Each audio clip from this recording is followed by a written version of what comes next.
Baik, Assalamualaikum warahmatullahi wabarakatuh. Selamat pagi.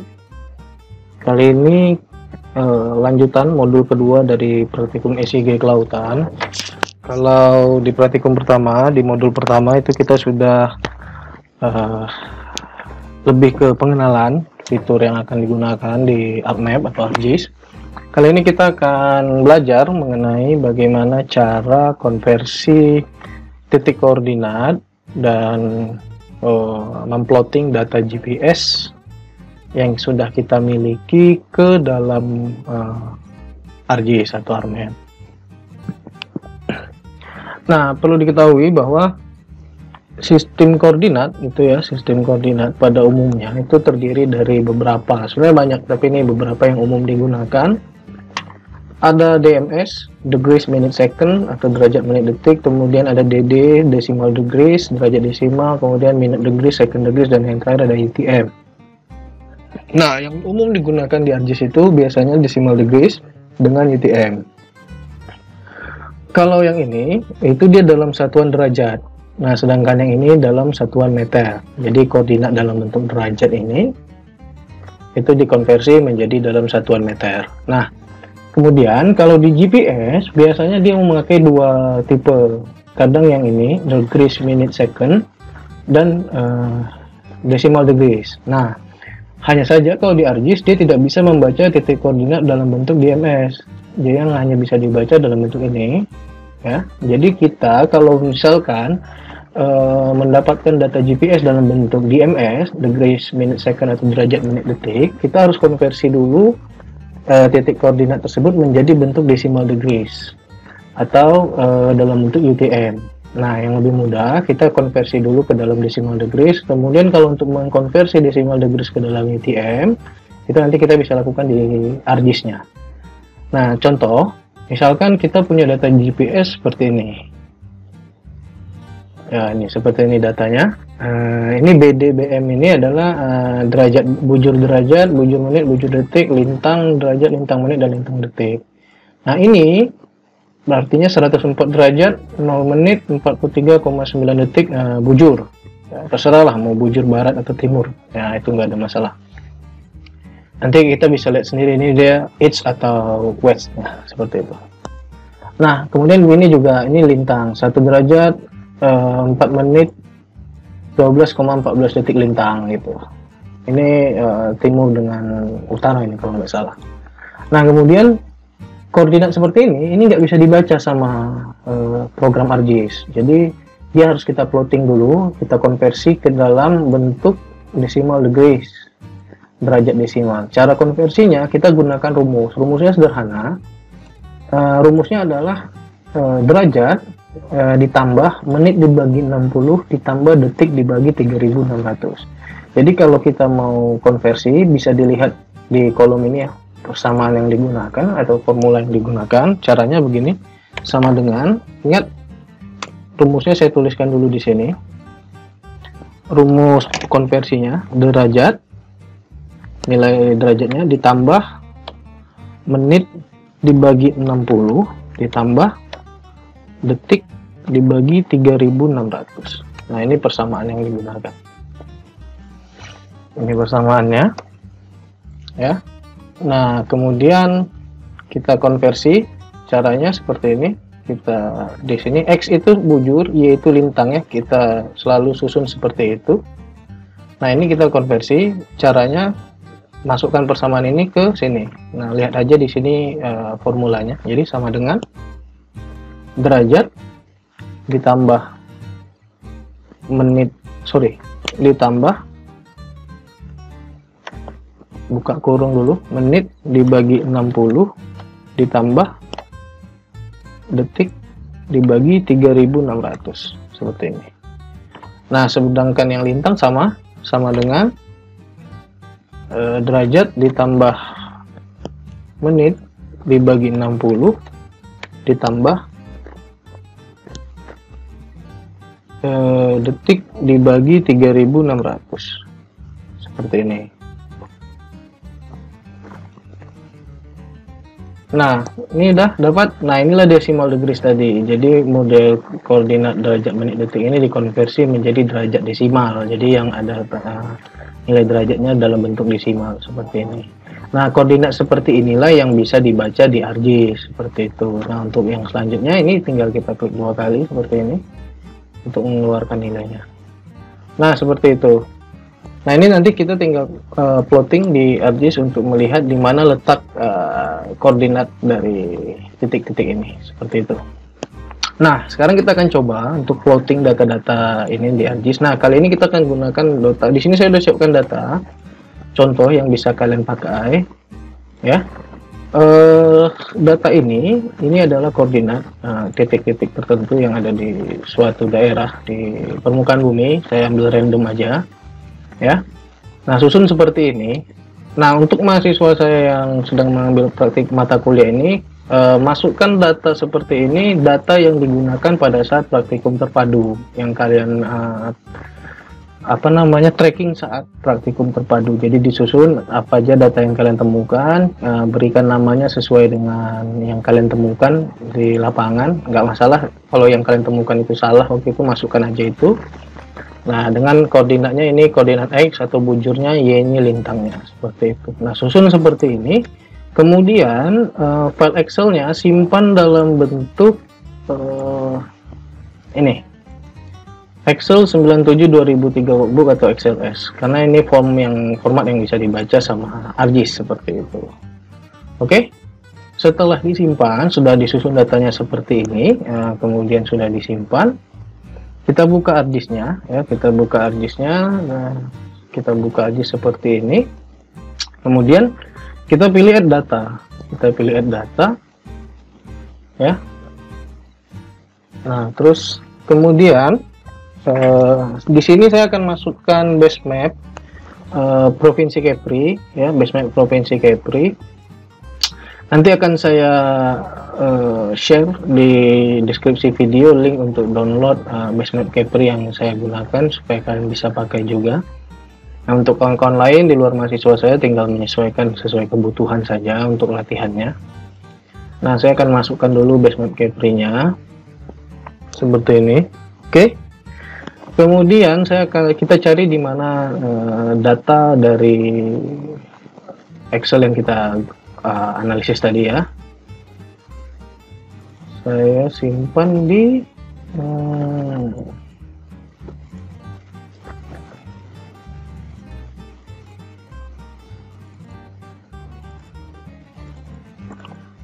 oke, ini dia latihan. Nah, klik 2 kali pada Excelnya, terus cari datanya ada di sheet berapa. Karena data yang akan digunakan saya udah letak di sheet 2, saya akan pilih sheet 2. Nah, nanti akan muncul seperti ini di table of contents dari ArcGIS kalian. Kemudian pada data yang ini, sheet 2 ini, klik kanan, kemudian display XY data, ya. Lalu ini unchecklist saja.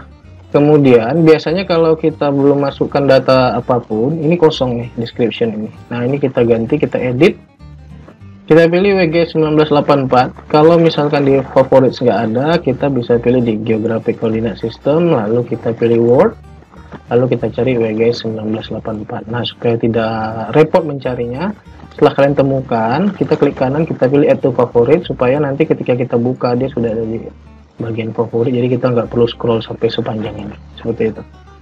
Nah, ini kalau udah kita klik OK, ya. Kalau ini masih kosong, kemudian X field ini kita isi X atau bujur, Y field kita isi Y atau lintang. Lalu ini unchecklist saja, nggak usah. Kemudian kita klik OK. Nah, ini nanti akan muncul data seperti ini, masih dalam bentuk raw data. Nah, ini kita klik kanan, pilih zoom to layer. Nah, ini dia. Ini titik yang dari koordinat Excel di sini, seperti itu. Nah, kemudian kita ekspor ini dalam bentuk vektor SHP, ya, atau shapefile dalam bentuk point.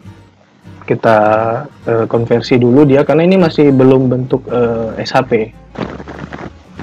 Nah, jadi cara konversinya, nah, pertama di bagian sheet 2 events ini kita klik kanan, klik data, pilih export data. Nah, kemudian kita pilih folder penyimpanannya, kita simpan sesuai, terserah mau simpan di mana. Yang penting kalian mudah mencarinya nanti. Nah, di sini saya akan simpan di sini.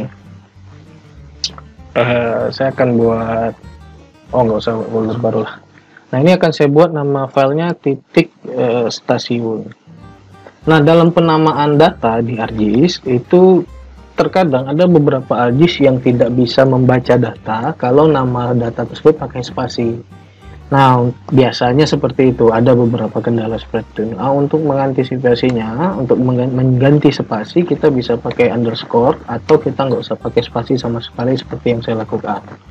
Seperti itu. Ini sebenarnya untuk mengantisipasi aja, mana tahu data tersebut nantinya ketika mau dibuka kembali dia nggak bisa terbaca karena penamaan tadi.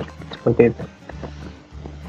Tidak semua kejadiannya seperti itu, tapi untuk mengantisipasi hal-hal seperti itu kita buat saja seperti ini. Nah, ini dalam bentuk save file aja. Kita save, kita klik OK, yes. Nah, ini udah jadi. Ini sudah dalam bentuk vektor atau dalam bentuk SHP. Nah, kemudian data yang ini kita klik kanan, kita remove aja. Lalu kita balik ke list by drawing order.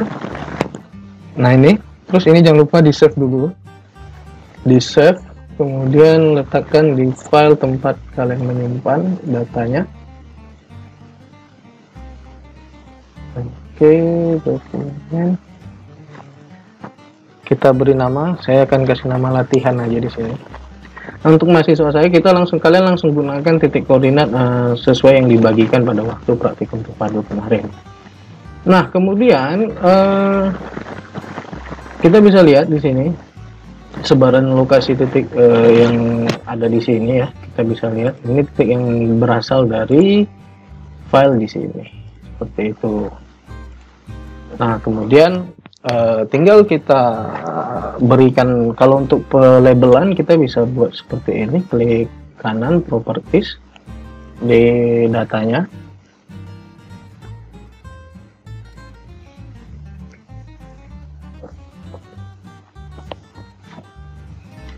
Nah, di sini kita bisa pilih label ya. Label ini, label fiturnya kita aktifkan, kemudian kita beri di sini, kita pilih stasiun. Nah, ini kita bisa atur fontnya, ukuran font, warna font, dan ini segala macam kita bisa atur.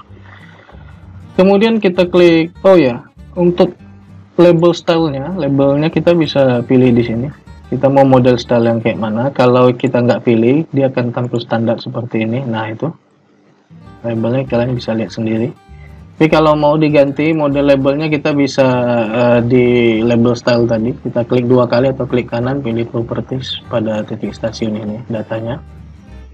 Nah, nanti kemudian kita bisa pilih di simbol atau label style. Nah, seperti ini kita bisa lihat kalau misalkan kita mau pakai yang modelnya ambillah ini misalkan ya. Nah, ini modelnya jadinya seperti ini. Nah, itu tergantung, tapi biasanya kita akan pakai yang standar-standar aja seperti itu. Nah, kemudian kalau simbolnya kita mau ganti, kita klik 1 kali aja di titik stasiun ini, nanti akan muncul seperti ini. Nah, biasanya kalau simbologi itu defaultnya ArcGIS atau bawaannya ArcGIS hanya ada di bagiannya, kalau nggak salah ini aja. Nah, ini S3 ini. Tapi kalau yang ini tambahan SIM ekstensi, dan ini create manual, dibuat untuk kebutuhan seperti itu. Ini buatan, jadi dia nggak semua ada gitu ya. Nah, ini simbologinya. Nah, kemudian kalau mau nambah simbologi lain, kita bisa di style reference di sini. Nah, ini tinggal kalian aktifkan aja. Kalian mau yang mana? Nah, misalkan kita pakai ini dimension misalkan ya, atau environmental lah deh. Kita pakai gini, kita centang, kemudian klik OK.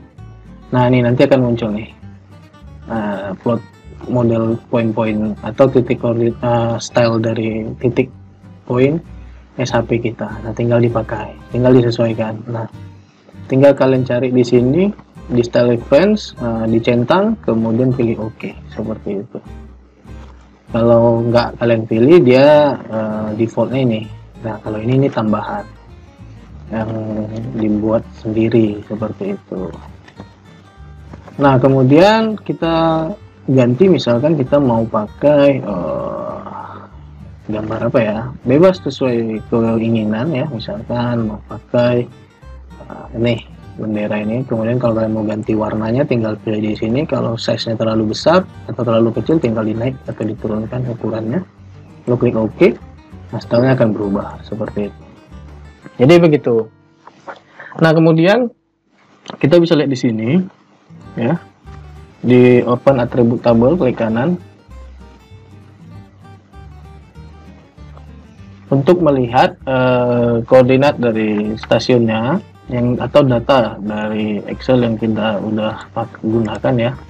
Nah ini data kita sesuai dengan yang di Excel tadi. Nah, ini masih dalam bentuk decimal degrees. Nah, kalau kita mau konversi koordinatnya ke dalam bentuk UTM, kita tinggal pilih Add Toolbox, lalu kita pilih Data Management Tools, kita pilih Projections and Transformations, lalu kita pilih Project seperti ini. Nanti ketika kita pilih project, dia akan muncul seperti ini ya. Lalu kita bisa klik di sini, kita pilih titik stasiun, bisa seperti ini ya caranya. Atau dengan kita drag atau kita seret data yang ada di table of content kalau mau lebih cepat. Nah, ini nanti kan seperti ini, tapi kalau kita mau cepat kita bisa pilih, misalnya kita mau titik stasiun, kita tinggal tarik, lepaskan seperti ini. Kalau misalnya mau ganti data, kita tinggal gini. Nah, seperti itu.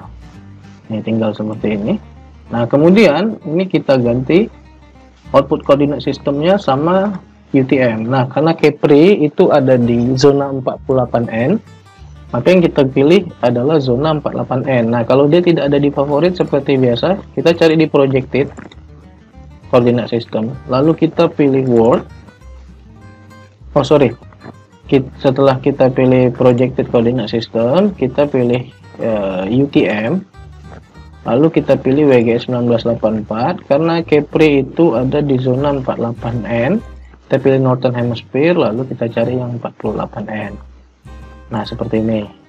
Lalu ya biasa kita add favorit aja supaya dia ada di favorit. Nah, untuk melihat zona masing-masing daerah, kalian bisa googling aja ya.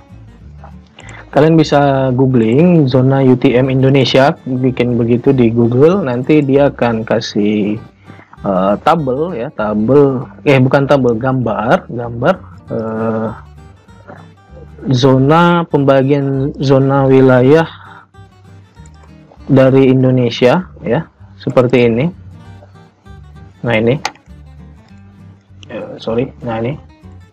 nah ini bisa dilihat. Nah, ini pembagian zona UTM Indonesia, tinggal kalian cari aja wilayah kalian ada di zona mana.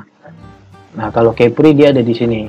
Nih, Kepri dia ada di 48N, dan sebagian dari Kepri untuk wilayah Lingga itu ada di 48S. Jadi Kepri ada di dua zona, 48N dan 48S. Seperti itu. Nah, ini zona UTM Indonesia. Kalau kalian googling, tinggal ketik aja zona UTM Indonesia, nanti di image-nya akan keluar gambar ini, macam-macam gambar, tinggal cari aja seperti itu.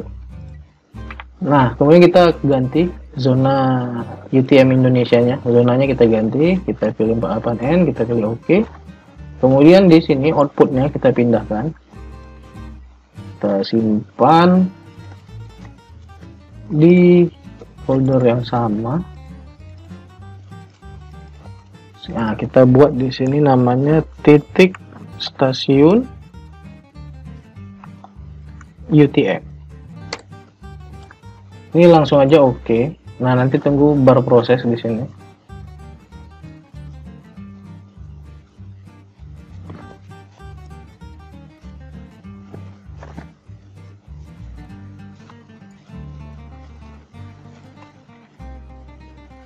Nah, kalau sudah ya, kita tinggal cari di sini datanya. Biasanya dia langsung tampil, tapi kalau nggak langsung tampil tinggal klik aja begini. Nah, ini kita unchecklist. Nah, itu dia titiknya. Titiknya nggak akan berubah, hanya yang berubah itu sistem koordinatnya. Jadi untuk melihatnya gampang. Jadi kita bisa klik kanan di sini dulu yang data awal. Kita lihat propertiesnya ya. Kita buka properties. Nanti kita akan lihat perbedaannya. Nah, kita bisa lihat di di source. Nah, ini kita bisa lihat geographic koordinat sistemnya adalah WGS 1984 ya. dengan satuan angular unitnya, sudutnya adalah degrees atau derajat. Sedangkan kalau yang titik stasiun UTM di propertiesnya itu akan berubah geographic koordinat sistemnya. Nah, ini kita bisa lihat di source-nya ya. Dia sudah menggunakan UTM zone 48N dengan proyeksinya transfer Mercator, artinya dia sudah dalam bentuk satuan meter ya, kalau UTM ini. Kalau untuk ininya dia akan sama, tapi bedanya di sini, di projectednya. Projectednya dia akan beda, sudah menggunakan WGS. Nah, kemudian kalau kita buka data di sini ya, ini dia akan masih punya data yang sama sesuai data Excel-nya. Nah, untuk kita melihat perubahannya, kita bisa buka di ArcToolbox. Kemudian kita pilih Data Management Tools, lalu kita pilih Fitur, lalu kita klik Add XY Coordinate. Nah, kemudian tinggal kita tarik yang UTM tadi, data UTM tadi, kita klik OK. Tunggu prosesnya selesai. Nah, kita bisa lihat, nah ini koordinat dari X dan Y yang sudah dikonversi ke dalam satuan UTM. Nah, ini udah dalam satuan meter, tidak dalam bentuk derajat lagi. Jadi ini adalah nilai koordinat dalam bentuk derajat yang dikonversi ke dalam satuan meter. Seperti itu. Nah, tujuannya apa? Karena begini, ini biasanya dipakai untuk menghitung luasan area. Nah, kalau dalam ini contoh, kita bisa menghitung luasan area sebuah daratan. Misalkan pulau nih, seperti ini. Pulau Dompa ini, kalau di Kepri ini Pulau Dompa. Misalkan kita begini, kita klik kanan pada Basemap Kepri, kita buka open attribute table ya. Kemudian kita klik di sini di table option, di table bukan di table option. Kita misalkan masukkan data di sini aja, klik di salah satu tabel aja deh, contoh ini contoh. Nah, kemudian ada yang klik kanan, ada calculate geometry ya, ada calculate geometry. Ini kalau muncul begini yes kan aja. Nah, kalau calculate geometry seperti ini untuk sebuah area, kalau dia UTM, kalau dia decimal degrees, dia nggak ada satuan luasan. Luasannya hanya dalam bentuk derajat seperti ini, seperti itu ya. Tapi kalau kita sudah jadikan dia UTM ya, ini sebenarnya dia harus poligon. Nah, ini kalau kita calculate geometry ya, nah ini ada satuannya. Kita bisa pakai meter, kita bisa pakai sentimeter. Terus kalau dia ini jarak ya, jadinya satuan jarak. Tapi kalau dia poligon, itu kita nanti ada hektar atau meter persegi, kilometer persegi. Contoh misalkan seperti ini. Ini karena titik ya, jadi kita susah menghitungnya. Nah, sekarang saya akan coba buat satu area deh. Misalkan Basemap Kepri ini, biar nggak repot ya. Kita klik satu aja dulu. Ya, klik satu gini. Kemudian Basemap Kepri ini kita pilih data, klik kanan, pilih data, lalu export data. Kemudian saya akan buat di sini namanya area contoh. Oke. Saya klik OK. Yes. Nah, yang Basemap Kepri ini unchecklist dulu. Nah, ini akan saya ganti dulu ke dalam bentuk UTM. Oke. Area contoh, masukkan, kita ganti ke dalam UTM. Area contoh UTM. Oke. Kita tunggu prosesnya selesai. Oke, udah selesai prosesnya. Kita masukkan dulu. Nah, ini. Kemudian kita open attribute table ya. Kemudian kalau nggak ada, kita bisa tambahkan tabel baru, field baru, add field seperti ini. Lalu kita buat sini luasan. Ini kita ganti float, kita klik OK. Lalu di sini kita float ini kita klik kanan, kita pilih calculate geometry. Ini kita bisa gini kan. Nah, ini dia. Area kita mau buat apa? Kita bisa pakai meter persegi, kilometer persegi, atau hektar atau area. Nah, kita pakai hektar. Nah, ini klik OK. Nah, kita bisa dapat areanya nih. Kita bisa propertiesnya kita ganti. Kita pakai 2 desimal aja, misalkan seperti ini. Apply, oke. Nah, kita bisa lihat luasannya 20,25 hektar nih untuk si area ini, seperti itu. Atau kalau misalkan nggak mau pakai hektar, kita bisa ganti meter persegi misalkan. Tuh, meter perseginya sekitar berapa nih? 200.000 meter persegi ya, sekitar itulah. Nah, itu gunanya UTM. Tapi kalau dia decimal degrees ya, decimal degrees kita ngitungnya susah luasan itu, karena dia hanya dalam bentuk desimal. Nah, itu harus kita konversi lagi desimal ke luasan. Nah, itu jadi lebih mudah. Yang lebih baik adalah kita mengkonversi dulu sistem koordinatnya dari satuan derajat menjadi satuan meter, kemudian baru kita hitung luasannya, seperti itu. Oke, untuk kali ini ya, model praktikum kali ini cukup sampai di sini dulu tentang plotting dan konversi koordinat. Praktikum selanjutnya adalah kita akan melakukan editing area ya, editing area atau editing wilayah, khususnya untuk pesisir, tentang pembuatan titik sampling ya, titik sampling. Seterusnya nanti akan masuk ke tahap layouting data ya, layouting data yang baik. Dan untuk mahasiswa saya gunakan saja langsung data praktikum yang sudah kita lakukan di lapangan waktu itu. Baik, terima kasih semuanya. Semoga modul kali ini membantu. Selamat pagi menjelang siang. Assalamualaikum warahmatullahi wabarakatuh.